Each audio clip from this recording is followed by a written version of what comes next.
आप देख रहे हैं जनपद न्यूज, न्यूज एंड व्यूज। नमस्कार, जनपद न्यूज देख रहे हैं आप। मैं हूं राकेश। आज एनडीए की बहुत ही महत्वपूर्ण बैठक हुई थी। उसमें आगे की क्या रणनीति बनाई गई, क्या निर्णय लिया गया है, इसी को जानने के लिए हम अभी हैं सुल्तानगंज से जदयू विधायक प्रोफेसर ललित नारायण मंडल के पास। उनसे जानते हैं कि ये जो एनडीए की महत्वपूर्ण बैठक हुई है उसमें रणनीति क्या बनाई गई, किस लिए बैठक रखा गया था। आइए उनसे जानते हैं। तो आइए बात करते हैं सुल्तानगंज से जदयू विधायक प्रोफेसर ललित नारायण मंडल से। आज जो है एनडीए की महत्वपूर्ण बैठक बुलाई गई थी मुख्यमंत्री आवास पे, तो क्या सर इस बैठक को लेकर दिशा निर्देश मिला है सभी को? पहले तो आप लोगों को बहुत बहुत धन्यवाद कि आप लोग आए हैं हमारे यहाँ। और जहाँ तक आपके प्रश्न का सवाल है कि आपने महत्वपूर्ण प्रश्न किया कि आज एनडीए की बैठक में क्या क्या निर्देश मिला।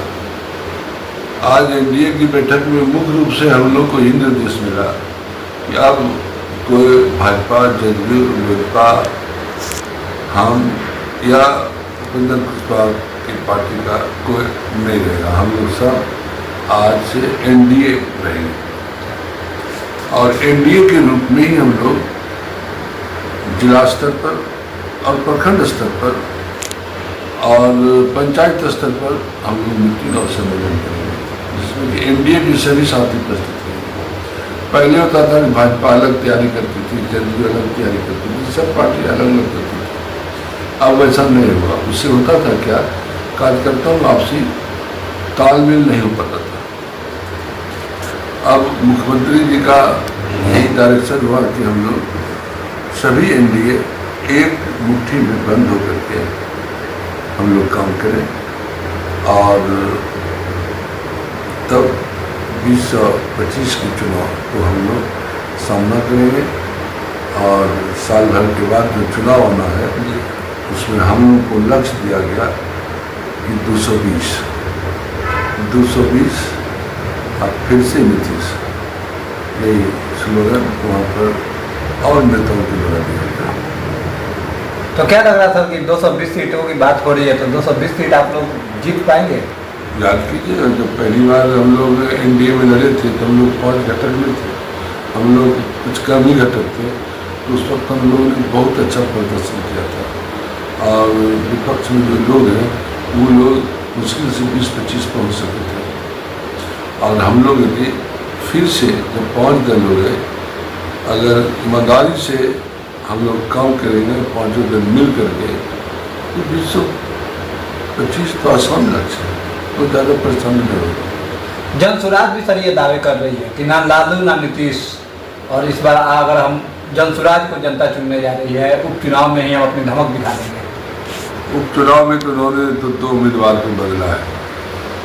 उनको ये भी पता नहीं है कि उम्मीदवार कैसा होना चाहिए, उम्मीदवार बनने का क्या क्वालिफिकेशन होना चाहिए। खाली भारत का नागरिक होने से काम चलेगा कि बिहार में असेंबली वही लड़ सकता है जो बिहार का नागरिक, बिहार की मतदाता सूची ना हो। तो बहुत चलाए हैं, अब अपने कंधे पर दुखाया ना, अब उनको पता चलेगा। उनको हर बूथ पर कार्यकर्ता नहीं है, बाहर से कार्यकर्ता लाते हैं। उपचुनाव में देख लीजिए क्या हासिल होने वाला होगा।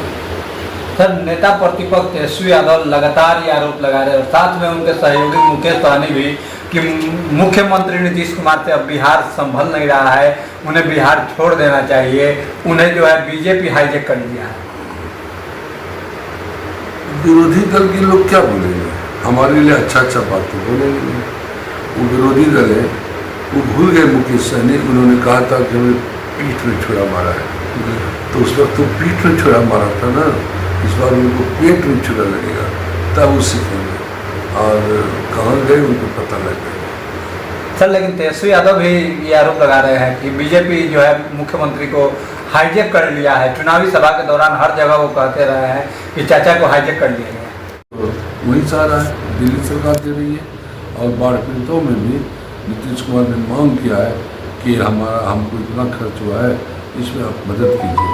और आप निश्चित मानिए कि केंद्र सरकार बिहार को बाढ़ पीड़ितों के मदद के लिए कुछ फंड लाते हैं। तो ये क्या हुआ, ये हुआ विषय पैकेज पर। और यही अखड़ता है हमारे विरोधी दल के नेताओं को, और खास करके विपक्षी दल जो तेजस्वी जी हैं कि हमारे ज़माने में कुछ आता नहीं था और आज पैसा चला है और बिहार कहाँ से कहाँ जाएगा आप देख लीजिए। धन्यवाद सर। Thank you.